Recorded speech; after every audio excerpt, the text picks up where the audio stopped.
Oui, on a nos amis de la ferme Denis Gaudreau et fils. Excellent. Est-ce qu'Alain va se joindre parmi nous? Non, il y a eu un empêchement. Je vais le remplacer du mieux que je peux. Moi, je suis sa conjointe, fait que je vais essayer Il de n'y a faire pas de ça. problème. Sûrement que tu entends toutes les histoires à Alain à toi et soir de toute façon. Fait que sûrement que tu es en bonne position. Donc, écoutez, c'est pour ceux qui se joignent à nous, là, en fait, on a fait un premier segment un petit peu plus tôt, en fait, juste avant votre segment à vous, qui est Expérience 4.0. Puis ce segment-là, pour ceux qui viendraient juste de joindre à nous, je vais quand même prendre un petit 30 secondes pour leur expliquer.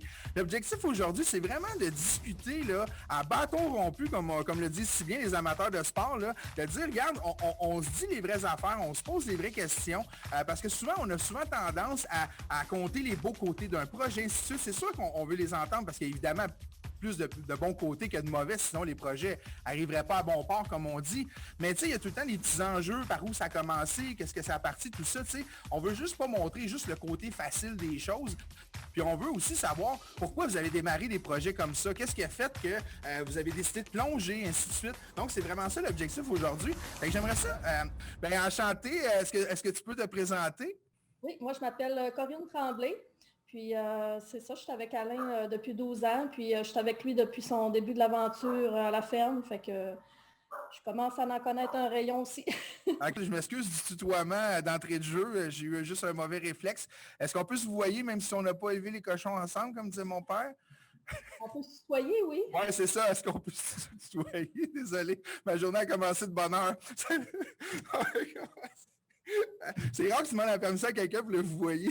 Ça, c'est plus le contraire. Je pourrais-tu être poli? Ça vous dérange? Je suis un poli avec vous?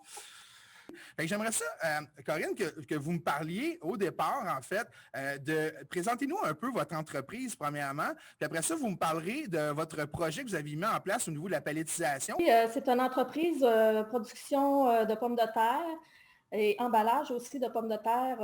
Dans le fond, c'est mon beau-père, le père à Alain, M. Denis Godreau, qui a décollé son entreprise en 1971. Donc, ça fait au-dessus de 40 ans déjà. Alain a pris la relève, lui, pour sa part en 2013. Donc, il a fait l'acquisition de la ferme.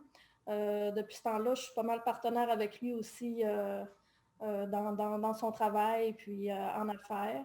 Alain, il a donné un second souffle à l'entreprise. Il a fait accroître beaucoup côté production, automatisation. Il y avait des objectifs à réaliser, puis c'était fixé des buts, puis de ce côté-là, ça avance aussi. On est en pleine expansion.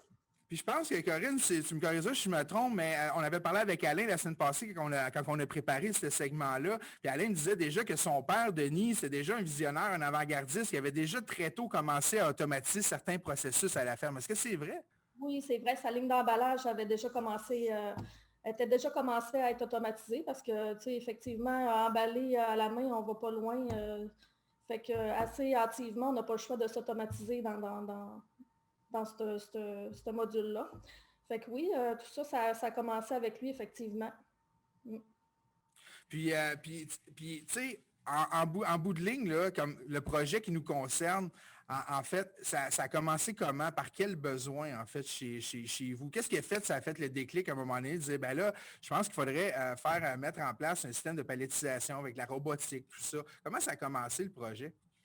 Notre problématique était surtout au niveau de la main-d'œuvre parce que on est dans un milieu rural, on n'a pas accès à un grand bassin de main-d'œuvre.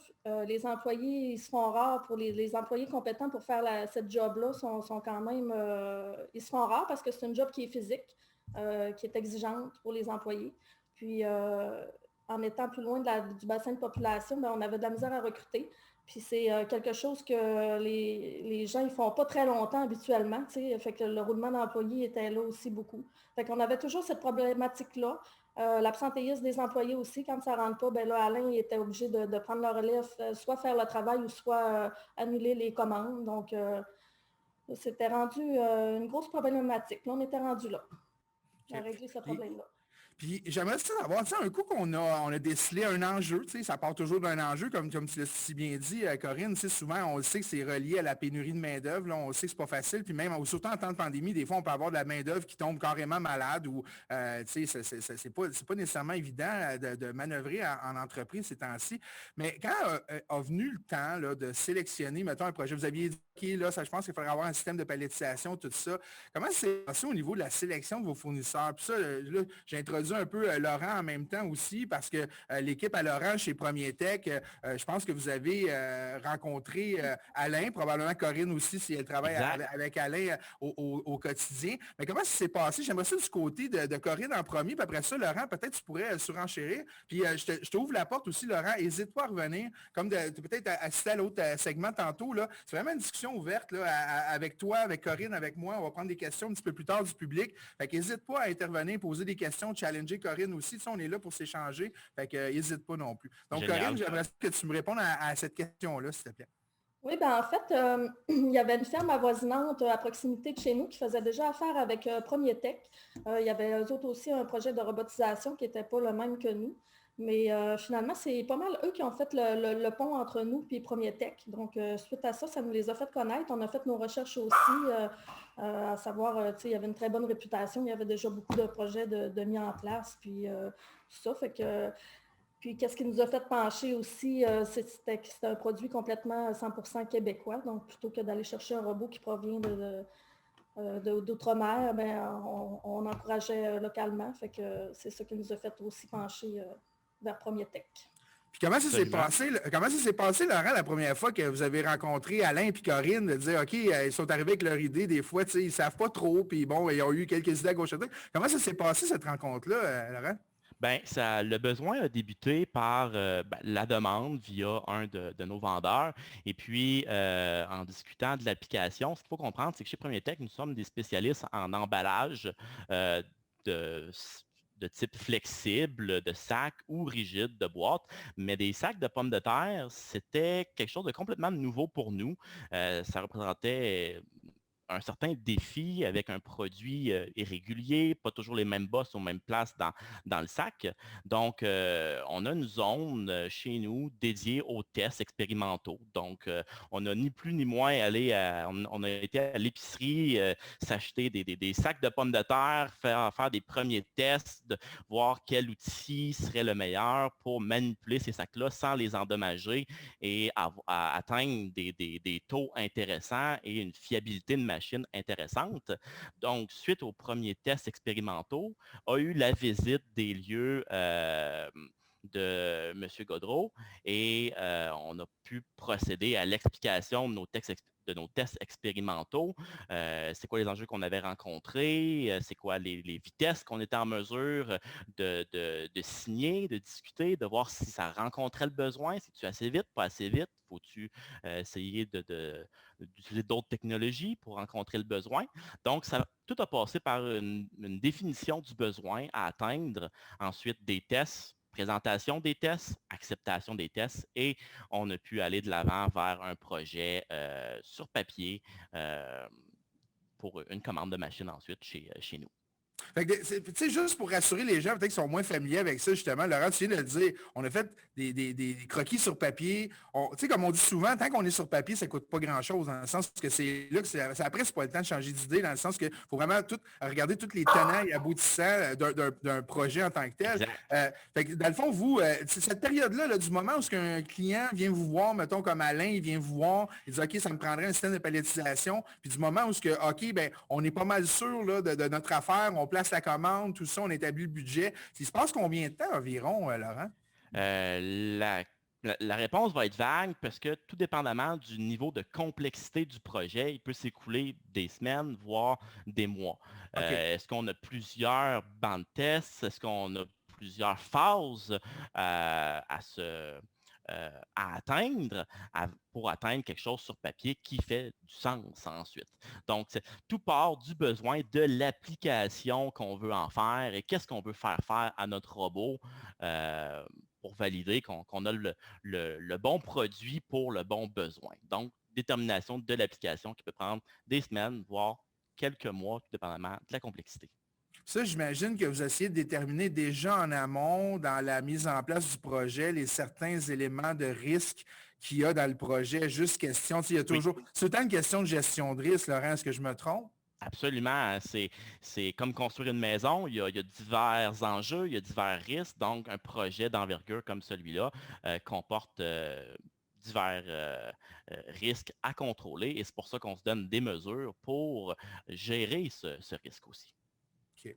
Puis, tu sais, je ne veux pas embarquer dans ce segment-là, mais je veux juste l'introduire du moins parce que l'atelier qui suit ce segment Expérience 4.0, d'ailleurs, c'est Yann, un de tes collègues à toi, qui va venir nous démystifier quel type de système de palettisation qu'on prend. Est-ce qu'on prend un conventionnel, un robotique, un hybride? Il y a plusieurs types qui existent en ce moment. Je vais vous demander, en fait, s'il y avait quelqu'un qui venait vous voir, là, Corinne, puis il disait, écoute, Corinne, moi, ça m'intéresse, j'aurais le goût de faire quelque chose comme toi. Pas nécessairement un système de palettisation, mais un système d'automatisation en tant que tel.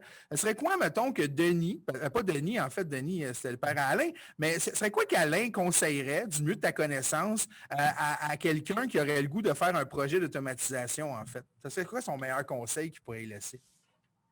Son meilleur conseil... je pense que de se renseigner beaucoup sur la compagnie avec qui il fait affaire, premièrement. Comme nous, on a vu que Premier Tech, il y avait vraiment une expertise là-dedans. Ensuite de ça, vraiment, justement, identifier les besoins clairement, comme Laurent disait aussi, là, c'est important, pour savoir où est-ce qu'on s'en va. La planification aussi, des fois, d'aller voir l'espace, y a-t-il l'espace suffisant? Comme nous autres, on a eu un petit imprévu dans le fond, là, ça prenait un certain type d'électricité pour faire fonctionner le robot, mais ça, dans le fond, ça n'avait pas été prévu. Puis, fait que là, finalement, ils ont réussi à s'arranger pour faire fonctionner le robot quand même, mais c'est ça, il y a eu un petit imprévu qui a apporté des coûts supplémentaires. Après ça, il faut aller chercher aussi s'informer s'il y a des subventions là, oui. C'est ça, pour faire ce type de projet-là. Parlons-en justement. Toi, je pense que c'est toi qui s'occupe des finances de l'entreprise, en fait, avec Alain et Corinne. Quand on vient pour financer un projet comme ça, c'était quoi les démarches que tu as faites? J'imagine qu'on regarde des subventions, on regarde, je pense qu'il y a des beaux programmes chez Investissement Québec, et probablement aussi, vous avez regardé le projet avec la gang à Laurent chez Premier Tech. Comment ça se passe au niveau, quand on vient pour mettre en place le financement pour un projet comme ça? C'est sûr que nous, on a fait une demande de subvention au MAPAC. Mais c'est sûr que il y a plusieurs organismes qui peuvent faire des subventions. C'est de faire les démarches, puis d'appeler un petit peu partout. Là, puis nous autres, on se débrouille un petit peu comme on peut, puis on regarde à gauche puis à droite. Puis après ça, pour ce qui est du financement, c'est sûr que veut pas, ça dépend toujours du bilan financier de l'entreprise. Là, et il y a certaines entreprises qui ont plus de facilité que d'autres à emprunter. Excellent. Là, je pense qu'on va revenir un peu sur cette notion-là parce que je pense qu'on n'est pas nécessairement allé au bout de cette question-là. Mais si tu veux, Laurent ou Corinne, je pense que peut-être Laurent serait bien placé pour nous expliquer. J'ai réussi enfin à mettre la main sur mon partage de vidéo. J'en suis très content. En fait, rapidement, c'est un petit vidéo qu'on a mis bout à bout. En fait, vous m'avez envoyé une couple de petites vidéos. Je pense qu'il y a différentes étapes. Peut-être Laurent nous décrire à chacun des étapes ou même Corinne aussi. N'hésitez pas à rentrer dans le feu de l'action parce que vous êtes vraiment mieux placé que moi pour décrire ce qui se passe dans cette vidéo-là. Fait que je vais le partir tout de go. Fait que est-ce qu'on le voit bien? Tout est beau, on voit bien. Bon, parfait. Fait que je te laisse y aller, Laurent. Donc ici, si je ne me trompe pas, cette partie-là de la ligne, c'est suite au lavage des pommes de terre. Lavage et triage. Lavage et triage, donc... Ça fait de la réserve, c'est ça. Ça allait se faire peser, dans le fond, finalement. Exact. Donc, le lavage, le lavage est automatique, le triage est encore manuel chez vous, je crois. L'ensachage est automatique et suite à l'ensachage automatique, c'est là que Premier Tech arrive avec la solution robotisée pour faire les palettes. Donc, on voit ici le système de préparation sur notre convoyeur de pic qui prépare des groupes de sacs. Le robot, lui, va les prendre à coup de 2 dans le but d'atteindre des taux de 24 petits sacs à la minute. Donc, on a décidé pour ce projet d'y aller avec un principe par vacuum pour ne pas endommager les sacs avec toutes sortes de pinces ou de griffes. En fait, un principe de vacuum, Laurent, c'est comme si quand on accroche des fois la balayeuse là, sur un tapis, puis ça Exact. siphonne, OK. Une grosse balayeuse. Parfait, parfait. Donc, j'aime ça ramener ça au terre à terre, hein, parce que des fois... Gardez ça simple, Ouais, c'est absolument. ça. Donc, on fait des palettes avec 20 sacs par rangée, pouvant aller jusqu'à, je ne vais pas me tromper, 8 ou 16 rangées de haut. Dans le 10 livres, on fait aussi du 50 livres par vacuum. À ce moment-là, on prend les 2 suces qu'on met sur le même sac. Ça, est-ce que ça passe? C'est juste une autre batch qui est en sachet en réalité. Donc, c'est des batchs de sacs de 50 livres. Mais on regarde toujours le même système, en fait, qui peut servir à des différents types de poids de sacs de patates, c'est ça? Exact, exact. Donc, d'où la polyvalence d'avoir un système robotisé qui peut faire plusieurs multiformats. Et donc, on n'est pas confiné à faire juste un type de produit. On a vraiment une machine qui est polyvalente. Ça, c'est important pour nous là, que le robot puisse faire tous les formats qu'on produisait. Non, mais c'est de la flexibilité en réalité, là, parce qu'il y a différents systèmes. Là, comme je vous disais tantôt, on ne veut pas embarquer là-dedans parce que Yann va se faire un plaisir de nous expliquer la différence entre les différents systèmes. Mais tu sais, quand on regarde un assemblage de processus d'automatisation comme ça, on sait que ça ne vient pas du jour au lendemain. Tu sais, vous, là, en fait, la question que je voulais poser à Corinne, du moment où vous avez commencé vos premiers systèmes de lavage automatisés, et ainsi de suite, ça fait combien de temps que vous avez commencé à automatiser, là? Peut-être de plus depuis Alain, en fait, ou peut-être que ça a commencé avec Denis, ou dans le fond? Initialement, ça a commencé avec Denis, oui. Comme je disais tantôt, c'est sûr que quand on emballe, le processus d'automatisation vient assez vite avec ça. Sauf qu'on a beaucoup amélioré la chaîne là, depuis qu'Alain a acquis la ferme. Là, vraiment, on a tout changé. Vous l'avez modernisé, Corinne, dans le fond, c'est ça? On a modernisé, oui, pour augmenter la productivité, pour augmenter la vitesse. Oui, tout a été changé. Puis, une chose en amène une autre. Donc, on change l'ensacheuse. Là, elle va plus vite. Donc, là, il faut changer l'autre pièce qui suit après aussi. Donc, si je comprends bien, il va y avoir d'autres projets qui vont suivre. Ce n'est pas votre dernier projet, celui-là. Là. Non, non, non. Mon prochain projet serait sûrement une trieuse optique là, dans notre cas. Là, ouais. Un peu comme on a vu un peu avec le projet de chez Patate Dolbec, en fait, là, qui était juste avant vous, en fait. OK. C'est la dernière étape manuelle qui reste dans la ligne de production, le tri, si je ne me trompe pas. Oui, chez nous, c'est vraiment ce qui reste de manuel. Fait que ça va être la suite logique pour nous de changer ça par la suite. Mais tu sais, on parlait tantôt qu'un des enjeux des fois que les entreprises dans le domaine agricole avaient peur, c'est peut-être la peur de l'inconnu aussi. Tu sais, des fois, quand on ne maîtrise pas des procédés, on ne maîtrise pas des façons de faire, on n'ose pas se lancer. Mais vous, est-ce que je peux voir, c'est que vous retourneriez pas en arrière. Là, tu sais, ça n'a pas été évident de se lancer. J'imagine que c'est beaucoup de choses à maîtriser. Est-ce que vous faites quand même beaucoup de maintenance quand même à l'interne ou vous faites tout le temps affaire avec votre partenaire Premier Tech, c'est clés en main qui viennent s'en occuper? Comment ça fonctionne, tout cet aspect-là? Peut-être Laurent pourrait nous répondre là-dessus, puis Corinne n'hésite pas à intervenir aussi. Là. Donc, en gros, sur une cellule robotique, il faut comprendre que pour nous, le robot, c'est une pièce qui comprend peu d'usure. Et par peu d'usure, ce que je veux dire, c'est le robot en soi requiert un changement de graisse, un changement d'huile, toutes les X nombres d'heures. Donc, si vous roulez 24 heures sur 24, 7 jours sur 7, versus si vous roulez 8 heures par jour, votre changement d'huile ne sera pas au même temps. Ensuite, on veut minimiser au maximum toutes les pièces d'usure. Donc, on essaie d'y aller avec des convoyeurs, des courroies qui ont le moins d'usure possible, l'outil que le robot va utiliser pour palettiser. Dans ce cas-ci, nous avons un type de suce qui présente une certaine forme d'usure, mais c'est la seule pièce à ma connaissance, sur ce système qu'on va avoir à remplacer environ une fois par année, une fois par 2 ans, encore une fois selon l'utilisation, parce que c'est la pièce clé de ce système par vacuum, c'est la fameuse ventouse qui est capable d'épouser le sac avec ses formes un peu difformes sans en échapper et en mettre partout, sauf sur la palette. Notre but, c'est de faire des palettes. C'est pas de remplir le plancher. Donc, côté entretien, Premier Tech offre des programmes aux années, aux 6 mois, dépendamment de la fréquence, le niveau de formation qu'on veut atteindre, le niveau d'automatisation que les clients veulent atteindre. Donc, on offre une multitude de produits, mais on tend le plus possible à aller vers le low maintenance ou le peu de maintenance possible, puisque le temps, c'est de l'argent et en production, ben, on ne veut pas être en train de changer des pièces à tout bout de champ, donc on bâtit solide pour le futur de la bonne façon. Dans le fond, si je comprends bien, c'est que vous avez configuré certains, sans dire le mot terme en anglais, des presets, si on veut, ou est-ce que quand c'est des sacs de 5 livres, de 10 livres, de 50 livres, j'imagine que c'est des presets différents, ou est-ce que c'est déjà pré-programmé d'avance, ou est-ce que quelqu'un, un opérateur chez la ferme Denis Gaudreau et Fils, opère, puis ils sont assez autonomes de ce côté-là, j'imagine. Exact. C'est des recettes qui existent dans la machine. Nous, chez Premier Tech, on est experts en robotique, mais on ne demande pas à nos clients d'être des experts en robotique. La machine s'opère avec une interface opérateur et tout part de là.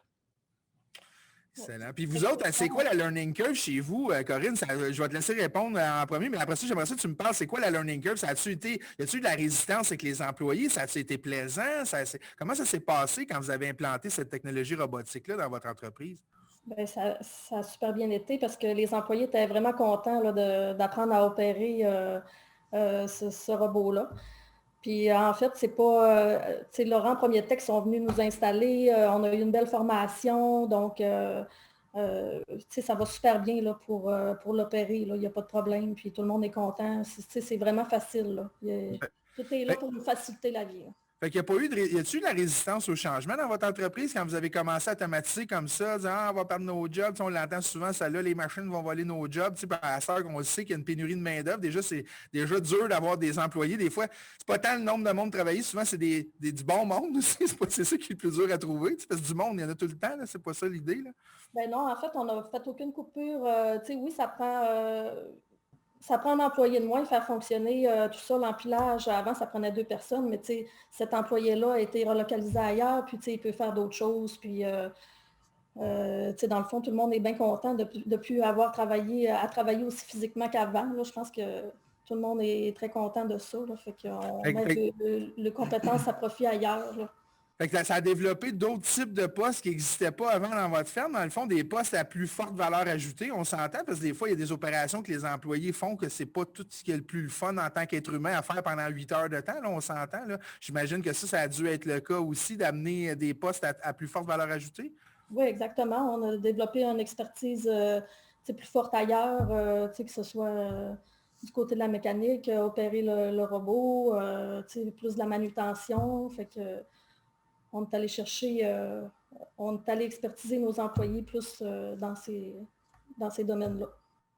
On parle souvent du fameux retour sur investissement. On le sait, là, il faut quand même le calculer. Hein. On a le chef des finances à côté de toi, Corinne. Tu ne veux pas, lui, il est là pour lever les flags quand on dépense plus que ce qui rentre. C'est normal. À un moment donné, c'est comme un trajet en auto. Il faut mettre de l'essence puis il faut se rendre à bon port. On le sait.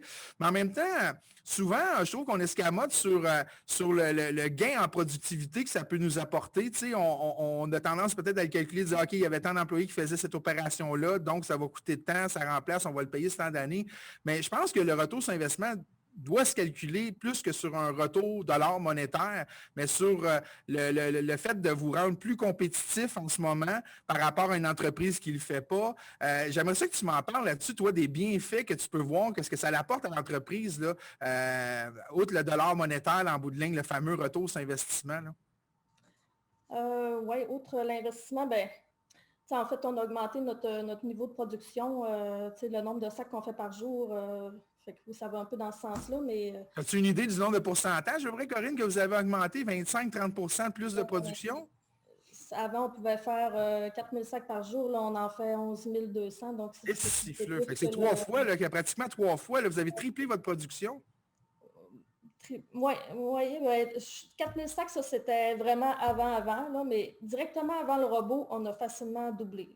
Ouais, Et j'apporte un petit point. L'ensacheuse qui produisait 24 sacs à la minute sans robot est la même ensacheuse qui produit aujourd'hui 24 sacs minute avec un robot. Donc, le gain qu'on note ici est vraiment dû à de la consistance et une possibilité que le robot peut rouler sur des plus longs chiffres étendus si on a des grosses commandes à sortir dans la journée. Corrigez-moi si je me trompe, mais mon point, c'est qu'on n'a pas changé l'ensacheuse pour aller plus vite parce qu'on a maintenant un robot qui va plus vite. Non, on a gagné en consistance d'opération sur une journée de production normale. Oui, exactement. Dans le fond, il n'y a plus de perte de temps. Là. Au bout de la chaîne, il n'y a plus aucune perte de temps. Donc, ça roule. C'est ça qui nous a permis d'augmenter le nombre de sacs. Là. Puis, vous produisez, j'imagine, vous récoltez une certaine quantité de mois dans l'année, comme tout le monde, parce que l'hiver, c'est gelé, on s'entend. Mais j'imagine qu'avec la quantité que vous récoltez durant l'été, vous stockez puis vous produisez à l'année longue. Comment vous en sachez à l'année longue ou vous êtes quand même saisonnier au niveau de votre production, vos opérations, Corinne? C'est pas mal à l'année longue parce qu'aussitôt que les récoltes sont finies, on commence à en sacher, peut-être même un peu avant, mettons au mois de septembre, ça peut s'étirer jusqu'en juillet facilement. C'est là qu'on écoule pas mal les pommes de terre. Donc, tout pendant ce temps-là, c'est entreposé chez nous, dans les entrepôts. Fait que vous autres, j'imagine que c'est quand même un facteur qui fait que vous pouvez quand même amortir vos achats d'équipement sur une plus longue période d'opération. C'est sûr que c'est plus évident pour vous que des fois des entreprises qui ont peut-être 2, 3, 4 mois d'opération. Là, comme on pense, exemple, dans le domaine qui font de la pêche de crabes, de homards, où ils pêchent, ils ont un gros rush, mais après ça, leur année dure quasiment 3 mois, 2 mois et demi. C'est des achats d'équipement, des fois, qui sont plus durs à amortir, comme on dit. Fait que vous, j'imagine que ça a quand même un impact là, sur la longévité de vos opérations. Oui, effectivement. On opère pratiquement à l'année, donc oui, ça a un impact. Là. Puis vous auriez pris les décisions comment si vous aviez eu une moins longue période d'opération? Est-ce que vous auriez eu le même réflexe d'essayer de vous automatiser? Auriez-vous fait ça moins gros? Comment vous l'auriez abordé? Ou peut-être Laurent pourrait me répondre. Comment qu'on pourrait aborder ça au niveau de l'amortissement d'un projet si on a peut-être une période d'opération un peu moins longue? Je ne suis pas certaine qu'on aurait eu le même projet à ce moment-là. Je ne suis pas certaine. Je pense que le projet aurait été moins gros, puis il aurait été sûrement différent. Oui. Mais ça se réaliserait quand même, Laurent, si je ne me trompe pas. On peut automatiser quand même certains processus si on a moins de longtemps au niveau des opérations. Absolument. Tout part du besoin. Qu'est-ce qui est important pour l'utilisateur, pour le client en bout de ligne? Est-ce que c'est de combler le besoin de main-d'œuvre? Qu'on roule sur 3 mois, 4 mois, 6 mois ou 1 an, le problème est le même. Donc, tout part vraiment du besoin et qu'est-ce qu'on cherche à atteindre comme productivité. Et si c'est viable monétairement, financièrement comme projet, selon la période de temps donnée, à ce moment-là, ça prouve que oui, le projet peut avoir lieu. Et c'est pour ça que des systèmes robotiques, c'est flexible parce qu'on peut avoir des cellules robotiques super simples, comme super complexes et avoir des lignes complètes de production automatisées. Donc, pour des périodes plus courtes, c'est vraiment important de cibler, OK, mon optimisation, mon automatisation, je commence à quel endroit sur ma ligne complètement manuelle pour avoir le meilleur coût d'efficacité versus investissement versus production. Là. Donc, c'est vraiment d'isoler ses besoins et de voir le payback le plus important dans la chaîne de production, il est où? Est-ce que c'est de mettre une trieuse optique en premier ou c'est de mettre un palettiseur en deuxième? Est-ce que c'est la priorisation des besoins. Oui. Exactement, exactement. Et à partir de là, on peut définir le choix technologique qui est le chemin qu'on veut prendre avec ça. Donc, dans le fond, là, si je résume ce que vous venez de dire, c'est regardons nos besoins ou ce que ça fait le plus mal, là, trouvons le pain dans l'entreprise, trouvons une façon de l'automatiser, peut-être à plus faible coût possible, à plus petit projet possible, mais au moins que s'assurer que ça apporte un gain très, très rapidement dans l'entreprise, autrement dit que ça paraisse. Parce que souvent, sûrement tu l'as constaté, Laurent, aussi, les gens ont des projets de grandeur. C'est correct d'avoir une vision, de voir qu'est-ce qu'on veut faire sur un horizon de 1 an, 2 ans, 4 ans, 5 ans, mais de vouloir manger une bouchée trop grosse au départ, je pense que c'est là que l'erreur que les gens font trop souvent, se découragent, ils ont essayé d'avaler une bouchée trop grosse, puis ils ne voient pas le bout sur le retour sur investissement parce qu'ils s'embarquent, c'est un peu comme quand on arrive dans une maison, là, des tanks à yacht, là, ça peut commencer à coûter cher en bout de ligne. Fait que je pense que c'est important d'être sage, de cibler le besoin, de s'attaquer à ce problème-là, puis de travailler jusqu'à temps qu'on le résoudre. Écoutez, c'est super passionnant. Il nous reste encore environ 5-6 minutes parce qu'on ne veut pas trop empiéter sur l'atelier de notre ami Yann, en fait, qui est chez Premier Tech. On va vous demander un petit peu plus tard, dans 5-10 minutes, là, de nous suivre dans l'autre salle tout de suite après. Hein, on n'a pas le choix, côté technique, de faire des salles différentes, là, sinon on n'aurait fait rien qu'une pour ne pas avoir à changer de salle. Mais c'est comme ça, que voulez-vous. Donc là, ce que je vous demanderais, en fait, parmi tous ceux qui sont avec nous, s'il y en a qui ont des questions, sinon, nous autres, on va commencer à jaser entre nous autres. On est bien partis. Hein, on aurait quasiment pu faire 2 heures comme ça sans problème. Mais s'il y en a qui ont des questions, en fait, la règle, c'est assez simple. Allumez votre caméra, allumez votre micro, puis vous vous nommez, présentez votre entreprise, juste le nom, là, pas besoin de nous faire un historique, mais puis nous lancer votre question, ça va être apprécié. Fait que jusqu'à temps que je vois des caméras allumées, en fait, on va continuer, nous autres, à discuter. Fait que moi, j'aimerais ça que peut-être qu'on s'enligne vers un mot de la fin, Laurent. Si tu avais un conseil ou un mot de la fin à nous donner, ça serait quoi, Laurent, en lien avec ce qu'on vient de discuter, la belle discussion qu'on vient d'avoir? Ben, je crois que voyez pas trop grand, voyez par priorité, par phase de projet. Il y a toujours possibilité d'en rajouter plus. Mais de commencer trop gros, comme on disait, c'est peut-être l'erreur à éviter. Puis vraiment d'évaluer vos besoins sont à quel endroit. Oui, si je peux rajouter là-dessus, comme nous, on est vraiment allé par phase. Donc, justement, on est comme un peu dans notre deuxième phase d'agrandissement, d'accroissement. On a commencé par acheter des terres, initialement modifier un peu la ligne d'emballage. On a fait des modifications à nos entrepôts. Donc, tout ça, ça nous a amené à augmenter notre productivité.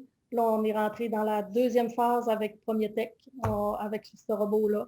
Donc là, ça nous a amené aussi à ragrandir encore notre centre d'emballage. Ça nous a amené à racheter une nouvelle ferme pour augmenter encore notre productivité. Puis, c'est vraiment d'y aller.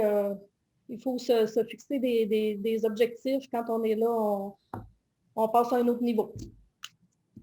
Fait que si je résume, dans le fond, Corinne, ce que tu dis, ça prend une bonne vision, ça prend un goût d'innovation, un goût d'avoir de la croissance aussi en même temps. Vous avez l'air super motivé. Vous me parlez de votre robot, vous avez des petites étincelles des yeux, dans le sens que ça, on le voit que votre entreprise est en pleine croissance, puis vous vous sentez supporté, j'imagine, par ces technologies-là dans votre croissance. Puis je pense que c'est ça qui est motivant aussi. Quand on se lève le matin, on sent qu'on est ailleurs, on sent qu'on fait partie des pionniers, parmi les entreprises pionnières de votre secteur qui ont osé s'automatiser, se robotiser, puis essayer des choses. Puis ça, honnêtement, je vous lève mon chapeau, là, même si j'en ai pas un sur la tête, là, je vous lève mon toupette. Je trouve que...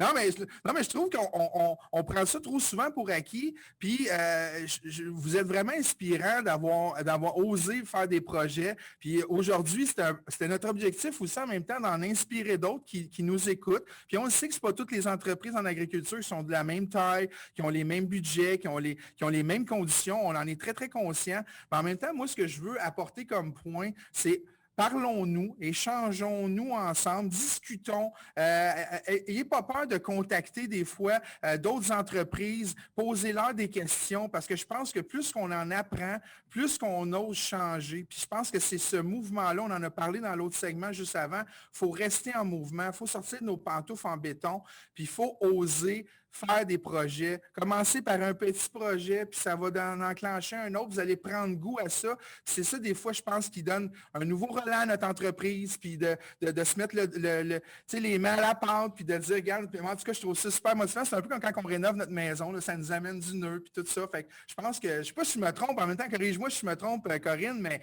il me semble que ça, moi, en tout cas, je suis un gars de projet, puis c'est ça qui me donne le goût de me lever le matin, là. Oui, effectivement. On est fiers de notre pardon, on est fiers de notre entreprise. On est bien fiers de ce qu'on a bâti. Puis mon conjoint aussi, on a une vision à long terme, puis c'est ça. Justement, juste en terminant dans cette vision-là, un chat pas dégriffé dans la gorge, ça c'est fatigant. Non, mais parlons-en un peu de cette vision à long terme. Où vous voyez justement la ferme Denis Gaudreau et fils, Corinne et Alain, même si Alain n'est pas là, dans 3, 4, 5 ans, vous voyez où, là, sans nous dévoiler des grands secrets d'entreprise, là, mais vous voyez où justement? Ben là, on est rendu pas mal dans notre troisième génération qui embarque. Fait que là, présentement, c'est pas mal ça notre fierté, qu'on essaie de tout le monde trouver sa place à travers ça. Ma belle-fille, qui est la fille à mon conjoint, elle va finir son cours en agriculture. Elle vient nous rejoindre. Alexandre, qui est son conjoint, qui est avec nous. Mes 2 garçons qui vont peut-être embarquer aussi, qui ont 9 et 10 ans, mais peut-être, on ne sait pas, dans le futur prochain. Fait que là, on est vraiment la 3e génération qui commence à embarquer, puis on fait des projets avec eux. Puis on a plein de petits projets en tête, surtout avec les jeunes qui arrivent. Il y en a encore plus que nous autres. Là, fait que c'est le fun. On les laisse prendre leur place. J'aimerais ça justement peut-être donner un dernier petit mot de la fin à Alex. Il nous reste peut-être une petite minute ou deux, Alex. J'aimerais ça que tu me dises justement, c'est quoi ta vision? Je ne sais pas, t'as quel âge, Alex? T'as quel âge toi en ce moment, Alex? J'ai 26 ans. T'as 26 ans. Ouais. Tu sais, c'est quoi ta vision que tu as justement de l'agriculture, de ta génération à toi? Là, ça doit être stimulant pour toi de voir de la robotique rentrer, tout ça. J'imagine que toi, ça t'allume, puis tu dois voir ça quand même d'un œil différent aussi, veux pas, générationnellement parlant. Oui, ben moi, dans le fond, là, si tu m'avais parlé, là, peut-être 6 mois, là, j'aurais jamais pensé travailler sur une ferme de pommes de terre de ma vie. Là. Moi, je suis comptable de profession. Puis je trouvais ça dur un petit peu de seulement faire d'ordinateur de 8 à 5 tout le temps dans mon ancien travail. Puis je trouvais vraiment justement qu'Alain avait une belle entreprise. Puis là, je voyais que ma blonde s'intéressait à ça puis qu'il voulait embarquer. Fait que c'est ça qui m'a motivé dans le fond là, à embarquer quand j'ai vu qu'Alain, ça s'en venait vraiment. C'est une belle entreprise. Puis après ça, j'ai automatisé. Puis j'aurais sûrement pas embarqué il y a 10 ans là, dans les conditions qui étaient autrefois. Parce que justement, la job était beaucoup plus dure. Puis c'est ça, moi, je suis comptable, pas de profession. Mais là, il n'est pas juste notre comptable. Il met la main à la pâte, puis il opère la chaîne aussi. Il n'y a pas juste là d'un gars qui poussait un crayon, ça je peux te dire. J'aurais pas engagé ma paye là-dessus qui poussait un crayon. Non, mais écoute, tu amènes un super bon point, Alex, puis je veux vraiment terminer là-dessus, parce que là, je pense que Yann ne sera pas content parce qu'on va gruger du temps sur son atelier. Mais tu as amené tellement un bon point, Yann, parce qu'on le sait, hein, il y a beaucoup d'entreprises en ce moment au Québec, durant les 4-5 prochaines années, on va être dans un transfert d'entreprise où il y a des générations qui s'en allent à la retraite, veut pas, à un moment donné, le temps fait son œuvre, comme on dit, le bonhomme il est fatigué, fait qu'il faut qu'elle se repose, tu sais. Mais c'est important de préparer cette relève-là. Tu sais, on parlait tantôt de l'importance d'automatiser, de robotiser, mais c'est ce qui a attiré Alex, en réalité, de venir s'impliquer dans l'entreprise parce que ça venait le chercher, ça lui ressemblait. C'est important ça d'y penser aussi quand on a l'intention de faire des projets d'automatisation. Fait que je ne volerai pas plus de temps à Yann. Je vous remercie infiniment de votre générosité, Corinne et Alex. Et Laurent, vous avez été vraiment des perles. Vous avez été superbe, de vrai. Je trouve que ça a été une belle discussion franche, en toute sincérité, puis qu'on laisse tomber un peu les masques, comme on dit, puis on se dit les vraies choses. Puis c'est tout à votre honneur, lâchez pas. Je souhaite, en fait, vous réinviter un peu, Corinne et Alex, dans d'autres, peut-être, journées qu'on va faire là, durant les prochains mois, durant le courant de l'année. Vous suivre un peu, vous êtes rendu où, tout ça? Si vous faites des prochains projets d'automatisation, on est en contact aussi avec Laurent. Laurent, c'est un de nos membres. Donc, n'hésitez pas si vous voulez venir faire d'autres petits capsules, témoignages, et ainsi de suite.